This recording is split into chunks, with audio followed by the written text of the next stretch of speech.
창세기 35장 16절부터 29절 말씀을 오늘 보도록 하겠습니다.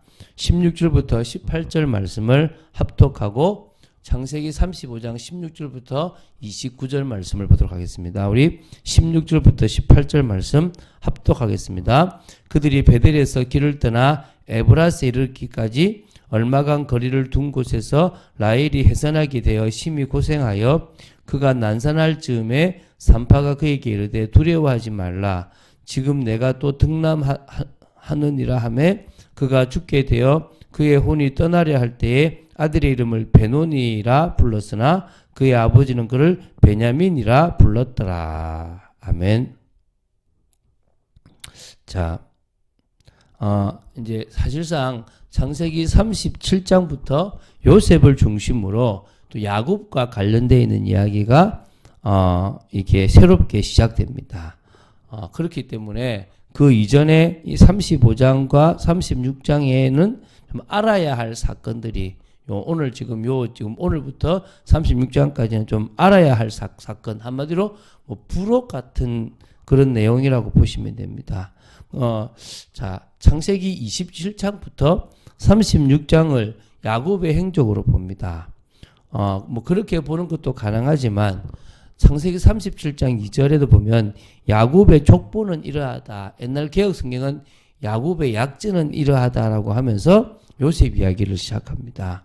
그렇게 이건 역시도 야곱의 이야기를 풀어가는 것을 요셉 중심으로 풀어간다고 보시면 될 것 같아요. 그러니까 어찌 보면 야곱 이야기가 계속되지만 엄격히 본다면 요셉에 대한 이야기라고 보시면 뭐 좀 되니까 이제 요 36장까지를 이제 요셉으로, 그러니까 야곱으로 보는 부분들도 있습니다. 어쨌든 여러 가지를 좀 생각하시면서 이제 마무리되는 부분에 어떤 일들이 있는지를 볼 건데요. 오늘 16절부터 29절까지는 몇 가지 사건과 알아야 될 이제 사실이 있는데요. 이 36장에 에서의 족보가 나오기 전에 이제 몇 가지 중요한 겁니다.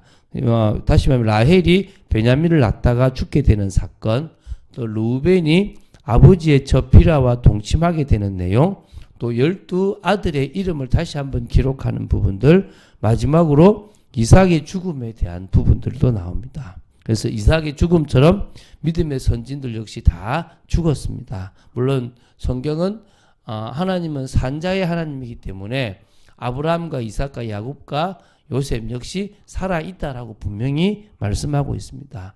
물론 인간 육신적으로는 죽게 되는 것이죠.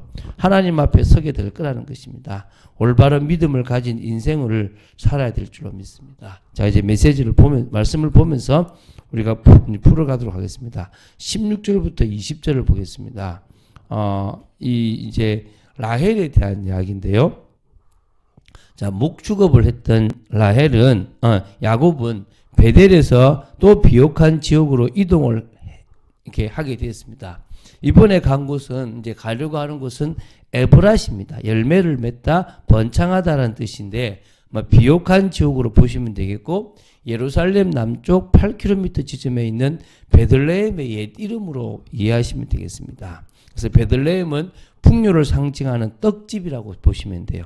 그러니까 항상 먹을 게 많다 이 말이죠. 그래서 이 베들레헴은 다윗 왕의 고향이고 후에 다윗의 혈통을 따라 태어나실 그리스도의 탄생지이기도 합니다. 여러분 그 룻기가 이 베들레헴을 중심으로 일어난 사건이죠. 자, 이 에브라스에 이르기까지 얼마간 거리를 둔 곳에서 라헬이 해산을 하게 됩니다. 이제 베냐민이 태어나는 거죠. 심히 고생을 했다고 나옵니다. 그래서 난산이라고 보죠. 산파는 산모에게 힘을 주기 위해서 두려워하지 말라. 지금 내가 또 등남하느니라라고 했지만 라헬은 아이를 낳다가 너무 고통스러워서 결국은 죽게 되었습니다. 그때 아들의 이름을 베노니라고 이렇게 불렀습니다. 베노니는 나의 불행의 자식, 나의 슬픔의 자식이라는 뜻입니다. 난산으로 이제 좀 죽게 된 이제 엄마도 없이 태어날 자녀를 향해서 베노니 어떻게 하지 저 불쌍한 내 아들 이렇게 아마 불렀겠죠. 근데 이제 그렇다고 해서 아이 이름을 불쌍한 내 아들인 베노니로 할 수는 없지 않습니까? 그래서 이제 아버지가 이제 이 이름을 베냐민으로 비슷한 말로 바꿨습니다. 그게 뭐냐면 오른손의 자식, 다시 말하면 능력의 자식, 이렇게 이름을 바꿨습니다. 고대 근동도 우리나라도 마찬가지로 뭐냐면 이렇게 오른쪽이 왼쪽보다 더 능력이 있는 것으로 보았단 말입니다. 그렇기 때문에 야곱은 12번째 태어난 이 아들의 삶이 행복하고 늘 능력 있게 되길 바라는 마음에서 이 베냐민이라고 지었다고 보면 됩니다. 자, 라헬이 죽어서요, 에브랏 이 베들레헴 길에 장사되었습니다. 라헬의 묘비까지 세웠죠. 이때 울었던 울음을 가지고 나중에 예수님께서 태어나는 그때 헤로드 왕의 죽음까지 연결되는 부분들이 이 예레미야의 예언과 더불어 이렇게 나오게 되는 것도 있거든요. 어쨌든 여기 지금 요 사건이 요 창세 35장에 나오는 사건입니다. 이 야곱이 라헬의 죽음을 애도하여 묘비를 만들었는데 이게 지금도 보면 그곳에 가면 라헬의 무덤이라는 유적지가 이 성지순례를 하는데 이렇게 있다고 합니다. 우리는 가지 않았는데 있다고 합니다. 자, 우리 21절, 22절을 보겠습니다.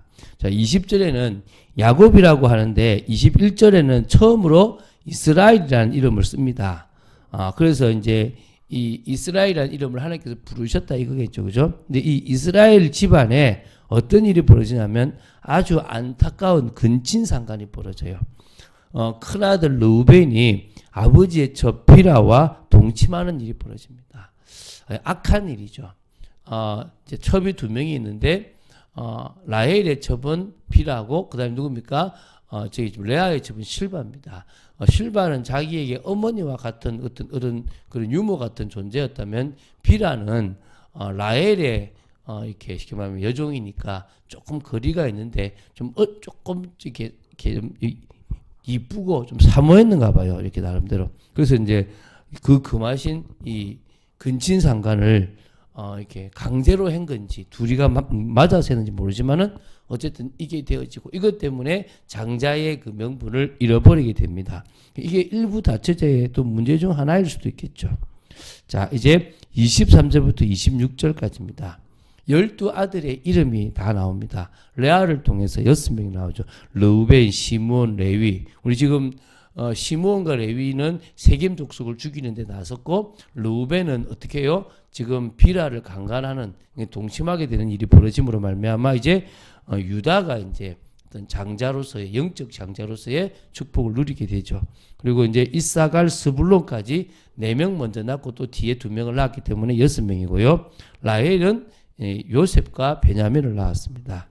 그리고 라헬의 여종 비라가 단과 납달들을 낳았고요. 레아의 여종 실바가 갓과 아셀을 낳았어요.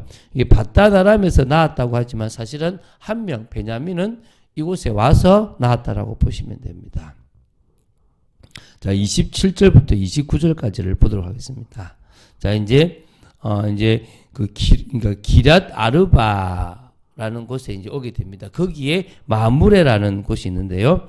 이 기랏 아르바는 그 4개의 성이라는 뜻이고요. 마므레는 아브라함이 사라를 장사하기 위해서 헷 족속에게 값을 지불하고 산 땅입니다. 그래서 아브라함 역시 이곳에 정착하여 살다가 장사되었고요.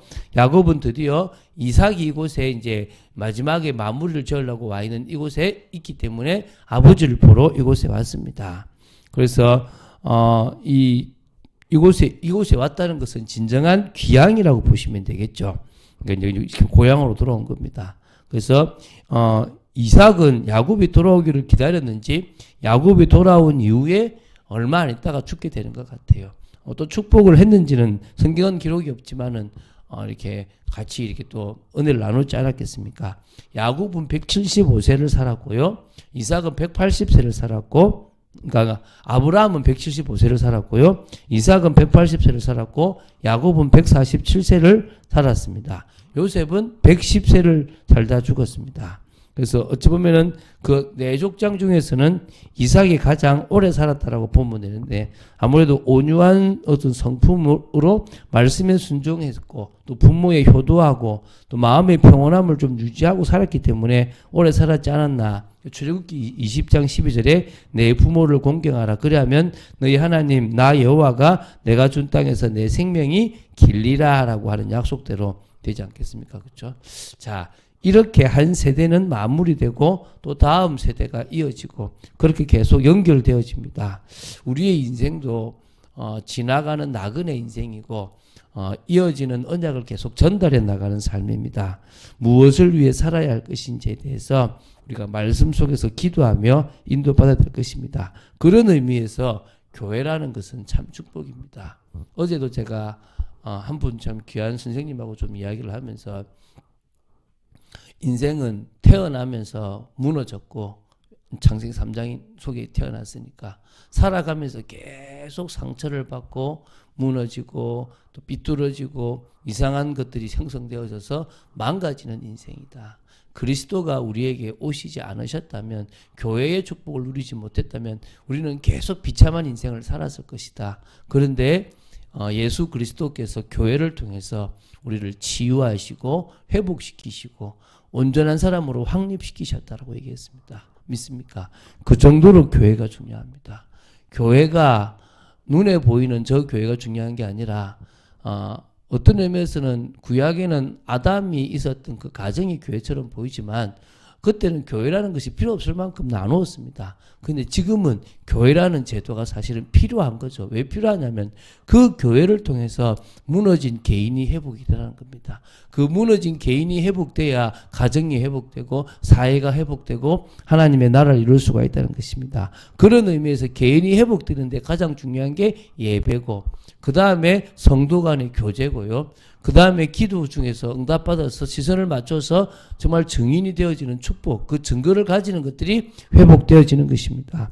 하나님은 우리가 정말 믿음으로 행하는, 그래서 믿음이 있기 때문에 행하는 삶을 살아가기를 원하십니다. 주님께서 피로 값주고 사신 우리이기 때문에 정말 우리는 사랑으로 가득 채우면 사랑할 수밖에 없습니다. 제가 그 선생님을 한 3년 넘게 도왔거든요. 근데 그렇게 도울 수 있었던 것도 하나님의 사랑이라는 것을 저는 보게 됩니다.